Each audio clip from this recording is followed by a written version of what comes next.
Good morning, it's Friday, March 22nd, and I got some grinding done on the two more unique kitchen knives. I'm only on about 120. They were a little thicker just because of I was basically in a rush to get those done before sending them off with the MagnaCut batch. So I did start at 60 grit as opposed to 80, so it took a little bit longer just to thin them down evenly. Excuse me.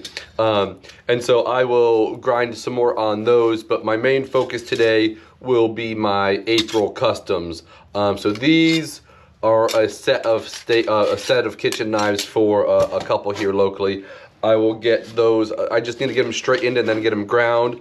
This one has a little bit more work to be done, so I'm going to make this piece of steel look like this piece of paper. So it's still oversized pretty significantly. So I'll make a tracing of that again and really get that one down to shape, get the pin holes and the bridge holes in there and really just even it up. I probably will not get to grind lines today.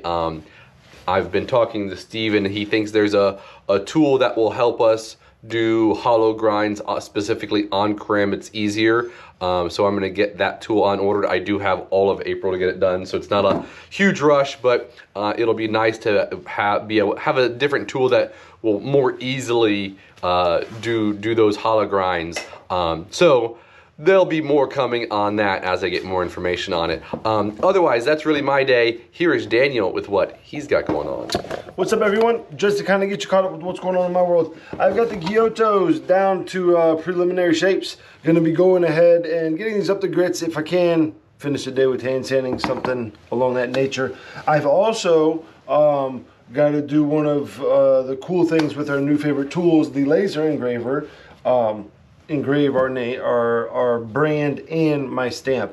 One of the things that we're able to save on the stress of thinner steels is not having to stamp them now, so that way there's no kind of work warpage, hardening, etc. to have to worry about a warpage post heat treat. So we'll go ahead and get these pretty much finished right before edges. As always, we'll do that, and then that will be the last thing we do is put the edge on. A very key thing to have to do when making knives is to put the edge on last. Work on the knife as much as you can without the edge, so that way you don't cut yourself, and then throw that on there last. Little easy tip that if you don't know by now, you should definitely make sure you're taking care of that when you're doing stuff as far as knife making. I've got this guy drilled up, shaped up preliminarily, not all the way down. The customer did have a concern about the reduction of weight, so I might see if he wants to do anything to maybe put something in the bottom of that tang to weigh it down a little bit more. Maybe give it that little bit back weight, so that way it's not full head heavy. But I'll discuss that with him later and go from there.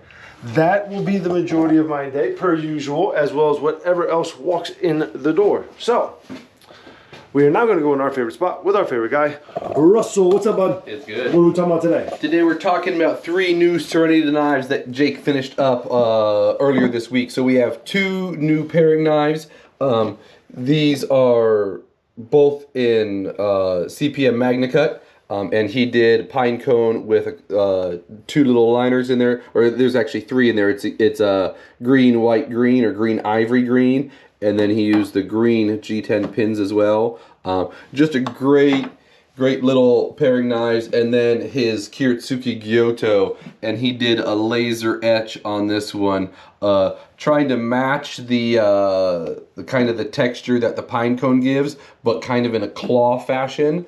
And then he did a muriatic acid wash to make the claws pop a little bit. Also in CPM MagnaCut, and this, like we've said before, this is really his favorite chef's knife to make. He's been making this one for years, and he's made a couple for himself that he's used over the years in the kitchen. So yeah, so these are in stock and ready to go.